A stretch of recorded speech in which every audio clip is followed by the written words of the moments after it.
Big breaking news చూస్తున్నాం. ఇక సర్పంచ్ అభ్యర్థులకు రేవంత్ సర్కార్ బంపర్ ఆఫర్ ఇవ్వబోతుంది. ఇద్దరు లేదా అంతకంటే ఎక్కువ మంది పిల్లలున్న మరి సర్పంచ్గా పోటీ చేసేందుకు అవకాశం ఉన్నట్టుగా తెలుస్తుంది. సో దీనికి సంబంధించి ఇప్పటికే ముఖ్యమంత్రిపై మంత్రులంతా ఎమ్మెల్యేలంతా కొంత ప్రెజర్ తెచ్చినట్టు తెలుస్తుంది. సో ఈ నేపథ్యంలో క్యాబినెట్ భేటీలో డిస్కషన్ చేసి మరి ఎవరైతే సర్పంచ్ అభ్యర్థిగా ప్రజాక్షేత్రంలో మరి ఖచ్చితంగా నిలబడాలి, గెలవాలి, తలబడాలి అనుకుంటున్నారో వాళ్ళందరికీ ఇది ఒక శుభవార్త చెప్పేటువంటి అవకాశం కనిపిస్తుంది. ఎన్నో ఏళ్ల నుంచి వస్తున్నటువంటి ఈ నిబంధనని ఎత్తేసేందుకు రేవంత్ సర్కార్ ఒక నిర్ణయం తీసుకునేందుకు ఆలోచన చేస్తున్నట్టు తెలుస్తుంది.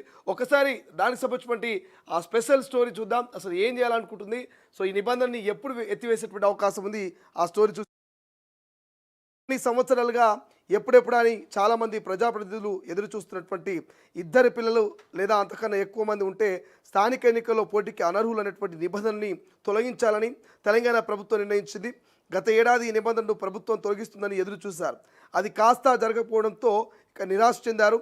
ప్రజాప్రతినిధుల నుంచి వస్తున్నటువంటి ఒత్తిళ్ల మేరకు ఈ నిబంధనను ఎత్తివేసి ఎంతమంది పిల్లలు ఉన్నా పోటీ చేయొచ్చు అనేటువంటి నిబంధన అమల్లోకి తెచ్చేందుకు కసరత్తు చేపట్టింది. త్వరలో జరిగే మంత్రివర్గ సమావేశంలో ఈ మేరకు నిర్ణయం తీసుకునే అవకాశం ఉంది.